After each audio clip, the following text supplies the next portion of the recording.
Philip Ryder presenta Capitalismo para Todos, audiolibro completo en español, escrito por Alberto Mansuetti, prólogo por Alejandro Terán Martínez, narrado por Eddie Laván. Derecha liberal, capitalismo para todos, todo lo que quieres saber sobre el liberalismo clásico, las 5 reformas y la gran devolución. 60 respuestas breves y sencillas a 60 preguntas que nos hacen. Capítulo 7. Los países capitalistas. Pregunta número 26. ¿Y cuáles países han practicado el capitalismo liberal? En el pasado, a lo largo de la historia, el progreso y el bienestar general siempre se deben a la acumulación de capital. Una parte de la riqueza nunca se consume de inmediato. Es invertida por los agentes económicos en los procesos productivos, mantenimiento y mejora. Por eso el capitalismo es un estímulo a los avances tecnológicos y científicos que reducen costos e incrementan la eficacia y rendimiento de los factores productivos y por tanto de las remuneraciones de todos. Cuando el capitalismo se abre, hay saltos grandes y notorios, como por ejemplo la revolución industrial a fines del siglo XVIII. A lo largo del siglo XIX, que fue el siglo del capitalismo por excelencia, Estados Unidos y los países de Europa Occidental fueron a la cabeza. Por esa razón,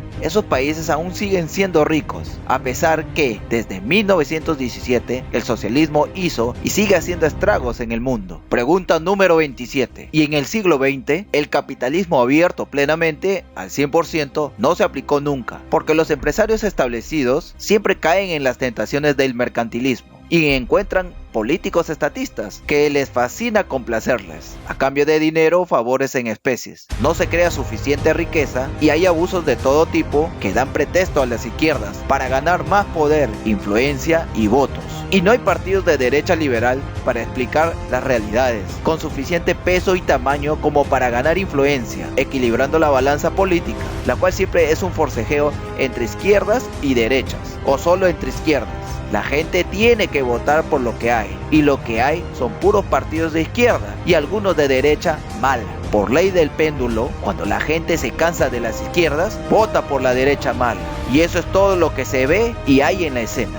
Sin embargo, tenemos por ejemplo los 3 países vencidos en la Segunda Guerra Mundial, que se recuperaron gracias a un capitalismo bastante liberal, y a los partidos demócrata cristianos en Alemania e Italia, y al Partido Liberal Demócrata en Japón. Después, en los años 70 y 80, los 4 tigres del sudeste de Asia tuvieron crecimientos espectaculares: Hong Kong, Taiwán, Corea del Sur y Singapur, gracias a sus líderes y partidos de derecha liberal y conservadora. Pregunta número 28. Thatcher y Reagan. Por supuesto, en los años 80, Inglaterra y Estados Unidos, con Thatcher y Reagan a la cabeza de los partidos conservador y republicano respectivamente, se recuperaron de la postración de los años anteriores, causada por el éxito de las ideas socialistas en los partidos laborista y demócrata. El ejemplo de ciertas reformas cruciales, privatizaciones y desregulaciones fue seguido en los 4 países escandinavos, Suecia, Noruega, Finlandia y Dinamarca, en los años 90, con sistemas no bipartidistas. Los gobiernos de coalición dieron el piso político indispensable a la recuperación de la economía. Son 3 ejemplos en países diversos.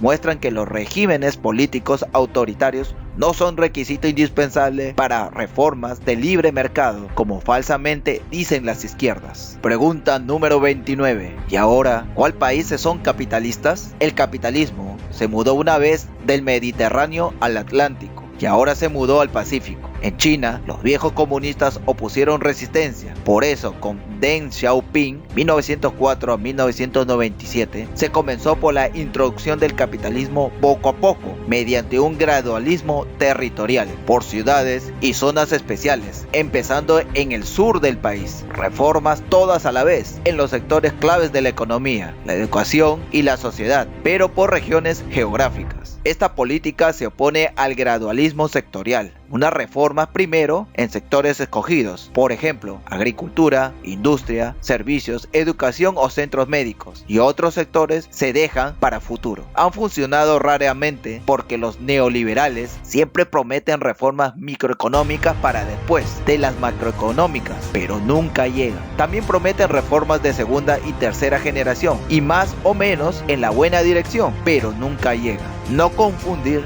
las zonas libres con las maquilas, un engaño mercantilista que nada tiene de liberal. Hablan de ciudades libres, pero son unos galpones que los capos mercantilistas alquilan a empresas multinacionales para exportar lo que fabrican, y eso es todo. Para los obreros es una salida individual a la extrema pobreza, pero no es lo que nosotros proyectamos y defendemos. Y hay que decirlo también, aunque resulte incómodo, en China y Vietnam y Laos, el soporte político de las reformas lo ha dado el Partido Comunista, siendo que no hay otros, y por eso estas experiencias se llaman capitalismo de partido único. Pero los 13 países citados en las respuestas a las dos preguntas anteriores muestran que las reformas necesarias también se han hecho en forma democrática, tanto en sistemas presidencialistas como parlamentaristas, bipartidistas como multipartidistas.